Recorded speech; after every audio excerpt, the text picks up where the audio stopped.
भारत आने वाले 10 वर्षों में अपनी वायु शक्ति को उस स्तर पर ले जाने की तैयारी कर रहा है जहां दुनिया के चुनिंदा देश ही खड़े हैं। 4 ऐसे स्वदेशी विमान जो 2035 तक इंडियन एयरफोर्स और इंडियन नेवी दोनों की ताकत को नई उड़ान देने वाले हैं। AMCA तेजस MK2 TEDBF और नेट्रा MK2, ये 4 नाम सिर्फ प्रोजेक्ट नहीं है, ये है भारत की आसमान पर बढ़ती पकड़ की पहचान। तो वीडियो को अंत तक जरूर देखें। चलिए जानते हैं इस शानदार मिशन की पूरी कहानी, सिर्फ द डिफेंस हेडलाइन के साथ। सबसे पहले बात करते हैं उस विमान की जो भारत को 5वीं पीढ़ी के लड़ाकू विमानों के क्लब में शामिल कराएगा। AMCA advanced medium combat aircraft, Bharat का पहला 5वां पीढ़ी स्टेल्थ फाइटर जेट। इस विमान को ADA और HAL मिलकर विकसित कर रहे हैं।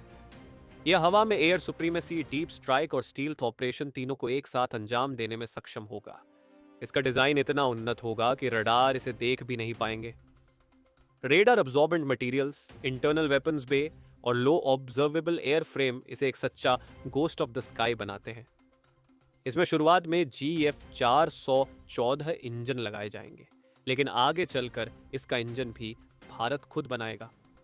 कॉकपिट में होगा AI सहायता प्राप्त फ्लाइट कंट्रोल, एक बड़े क्षेत्र टच स्क्रीन डिस्प्ले और सेंसर फ्यूजन सिस्टम जो पायलट को देगा रियल टाइम बैटल अवेयरनेस। पहली उड़ान 2030 से 2032 के बीच और इंडक्शन 2035 तक होने की उम्मीद है। उस वक्त भारत दुनिया के उन गिने चुने देशों में शामिल होगा जो खुद 5वीं पीढ़ी के फाइटर जेट बनाते हैं। अब बात उस जेट की जो आने वाले वर्षों में वायुसेना की बैकबोन बनेगा। तेजस MK2 the medium wait fighter, मौजूदा तेजस MK1 की सफलता के बाद यह अगली कड़ी है, ज्यादा ताकतवर, ज्यादा स्मार्ट और ज्यादा घातक। तेजस MK2 को मीडियम वेट फाइटर भी कहा जाता है। यह हल्के और भारी विमानों जैसे राफेल के बीच का सेतु बनेगा। इसमें होगा स्वदेशी उत्तम ASA रडार, 200 किलोमीटर तक की डिटेक्शन रेंज और IRST सिस्टम यानी इंफ्रारेड सर्च एंड ट्रैक। इसके अलावा एकीकृत electronic warfare sweet, digital flight control computer और एक वाइड एरिया ग्लास कॉकपिट इसे 21वीं सदी का डिजाइन बनाते हैं। हथियारों की बात करें तो BYR missile, precision guided bombs और स्टैंड ऑफ वेपन्स, ये सब ले जाने की क्षमता होगी। पहली उड़ान 2026 तक और इंडक्शन 2028 में तय, यानी अगले दशक की शुरुआत में ही भारत की स्काईलाइन बदलने वाली है। अब बढ़ते हैं समंदर की ओर, जहां भारतीय नौसेना की ताकत को नया रूप देने आ रहा है TDBF twin engine deck based fighter. यह विमान भारत का भविष्य का carrier based multi role fighter होगा जो MiG-29K की जगह लेगा। इसे DRDO और ADA मिलकर बना रहे हैं। इसमें होगा कनार्ड डेल्टा कॉन्फ़िगरेशन और फोल्डेबल विंग्स ताकि यह एयरक्राफ्ट कैरियर पर आसानी से फिट हो सके। TDBF लगभग 9000 किलो हथियार ले जाने में सक्षम होगा। 11 हार्ड पॉइंट्स पर एस्ट्रा डर्बी ब्राह्मोस NG जैसी मिसाइलें लेकर उड़ान भरेगा।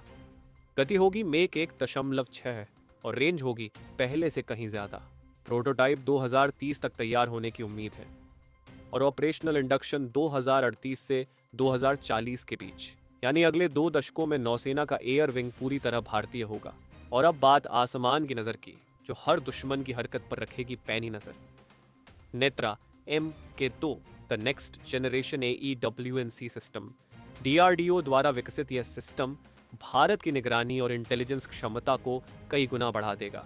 यह एयरबस A321 प्लेटफॉर्म पर आधारित होगा और पुराने एम्ब्रेयर वाले नेट्रा MK1 की तुलना में कहीं अधिक एडवांस्ड होगा। इसमें होगा डसल माउंटेड AESA रेडार जो 300 डिग्री कवरेज देगा, अधिक एंड्योरेंस, ज्यादा पेलोड और real time battle management system.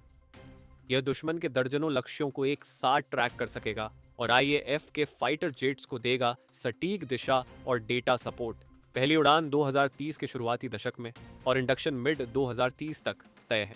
AMCA, तेजस MK2, TDBF और नेट्रा MK2, ये 4 प्रोजेक्ट सिर्फ टेक्नोलॉजी नहीं है, ये भारत की आत्मनिर्भर रक्षा शक्ति का प्रतीक है। 2035 तक इन विमानों के साथ भारत न केवल अपनी हवाई सीमाओं की रक्षा करेगा बल्कि वैश्विक मंच पर दिखाएगा कि मेड इन इंडिया अब सिर्फ एक टैग नहीं बल्कि एक शक्ति है।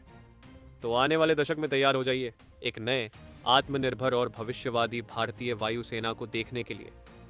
भारत का आसमान अब सिर्फ उड़ने के लिए नहीं बल्कि इतिहास लिखने के लिए तैयार है। आप देख रहे थे द डिफेंस हेडलाइन, जहां हर खबर राष्ट्र की शक्ति से जुड़ी होती है। अगर आपको ये वीडियो पसंद आया तो लाइक करें, शेयर करें और सब्सक्राइब करना न भूलें, क्योंकि असली रक्षा खबर यहीं मिलती है।